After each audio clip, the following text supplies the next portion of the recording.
The second dimension of yoga that I wanted to present to you was about the practice of yoga. The practice of yoga is not just some physical postures called asanas. And the practice of yoga is not just some breathing techniques called pranayama, which is what it is largely known for. One of the practices of yoga that is very crucial in dealing with the global social issues that we are confronted with is self-control. Ladies and gentlemen, there is no question of dealing with these challenges unless we learn the art of self-control. How many of you here have eaten something when your mind wanted it? Thank you very much. How many of you here have said something to someone when your just mind wanted it? Thank you. How many of you have walked into a shopping mall or into a branded store to buy something when your mind said it? I think we live in a world where we have all become, excuse my jargon, servants and slaves to our mind. What if we learn to reverse the situation and rather than being slaves to the mind, learn to be masters to the mind, where rather than the mind being in our control, we are in control of our minds. The pathetic state of the world that we are in today, however, is because, like Mahatma Gandhi said, there is enough in the world for everybody's need, but there's not enough for one man's greed. It's lack of self-control that makes people greedy. It's lack of self-control that makes us consumers, consuming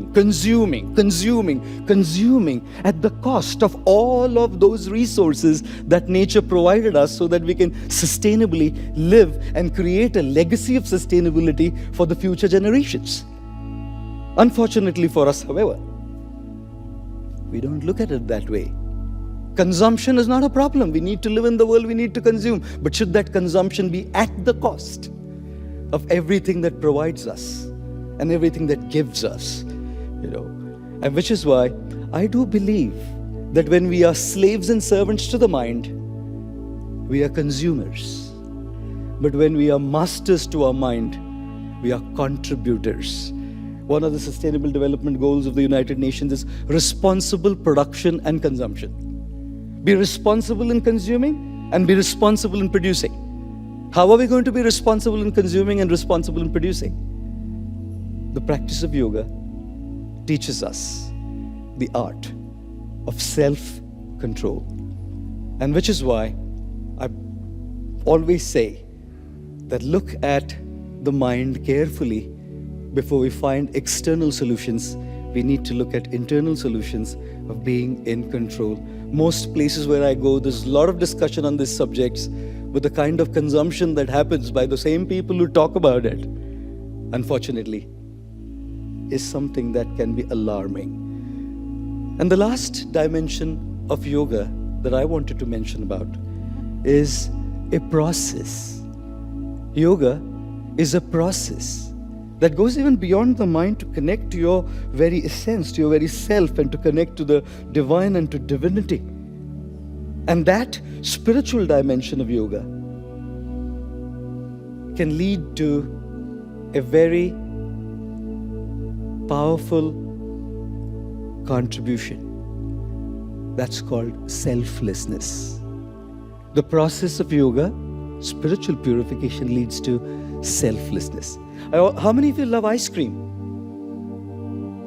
Okay, thank you. But there's a problem with ice cream there. It's fantastic to taste ice cream. The issue with ice cream is its ideology.